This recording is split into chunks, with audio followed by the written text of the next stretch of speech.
What's up, guys? Ruben Tech is back here today with a question for you. I need your advice. You guys are going to be my financial advisor. This came up, Dublin Square Irish Pub. I used to love to eat at this place. It's in La Crosse, Wisconsin. Nice old-fashioned Irish pub is now for sale, $300,000. It listed at $550,000 on the 17th of August, and it's already taken 1, 2, 3 drops. This seems highly unusual.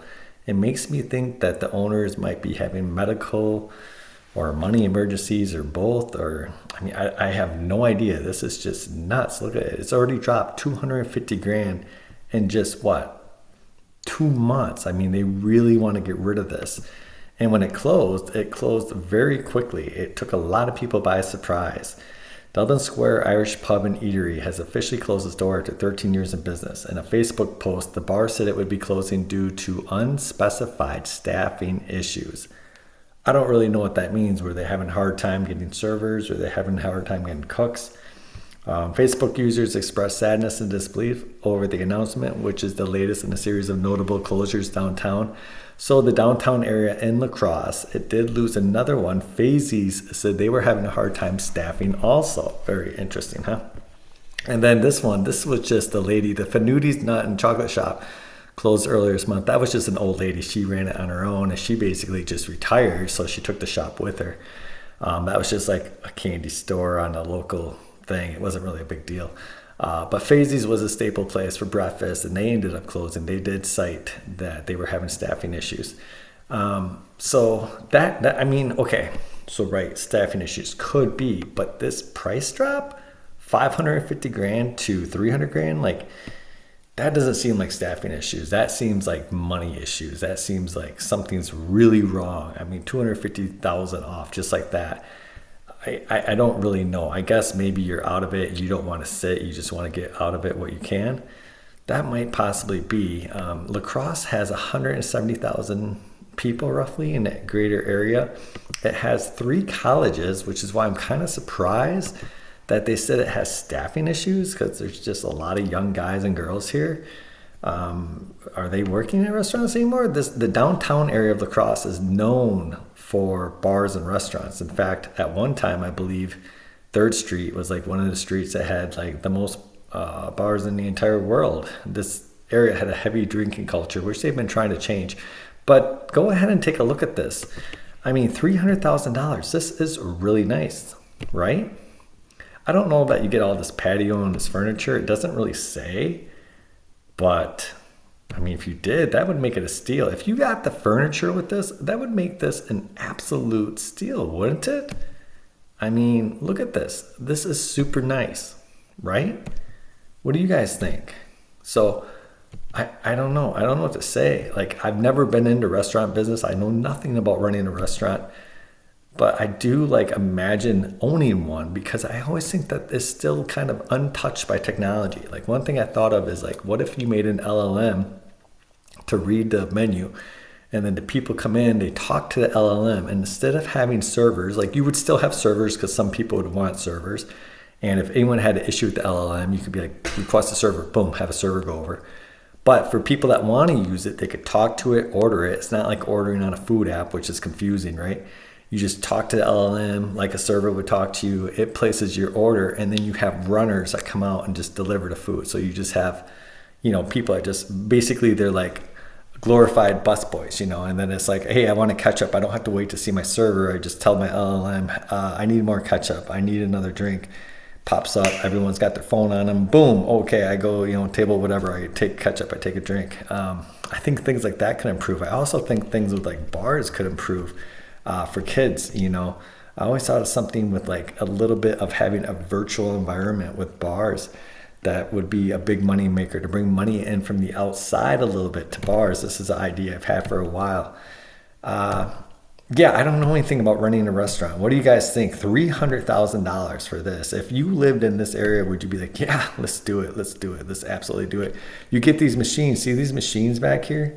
These machines, you can have, I guess they let you have up to 5 of them in Wisconsin, and they're technically not legal, but they're not Nobody gets prosecuted for them. They're just like a misdemeanor if you only keep 5 of them.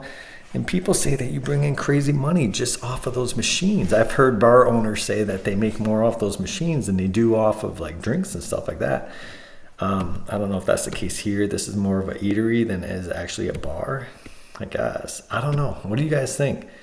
I really like this place, but it's like, I know nothing about the restaurant business. I do have a friend who has run a kitchen for a long time, and he told me, he's like, that's a steal. He's like, they must be having serious issues if they're, selling it for that cheap.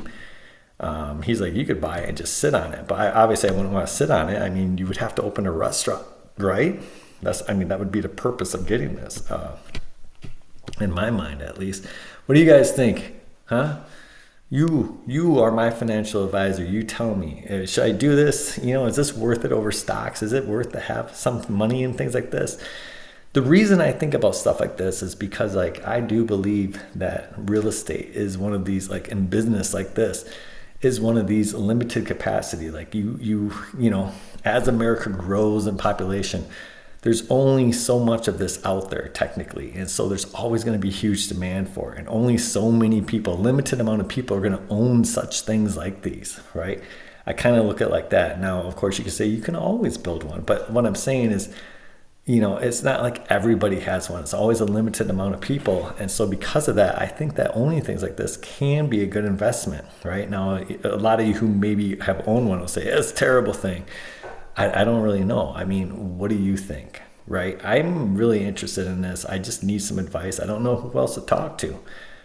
So yeah, comment down below. Let me know what you think. Maybe I take this and I take the ownership of it and I put it on the blockchain, and then we could all own a part of it. And that was another thing I was thinking about. What if I made tokens for this place, for the drinks, and instead of having to pay 3% for every transaction and give it to a credit card, I tell people, hey, bring in cash, whatever, at the beginning, and then you buy these tokens, and then all of a sudden you can just have it on your phone. Maybe I do it through Algorand or something, and so it's essentially like buying drink tokens. And at the end of the night, you can cash out whatever you have left. I don't know, maybe that'd be confusing, but I have these ideas I think that can make it a little bit more efficient. Just little things here and there to bring this kind of establishment into the 21st century. I wouldn't want to make it too awkward, but just try to bring in small items here and there. I don't know.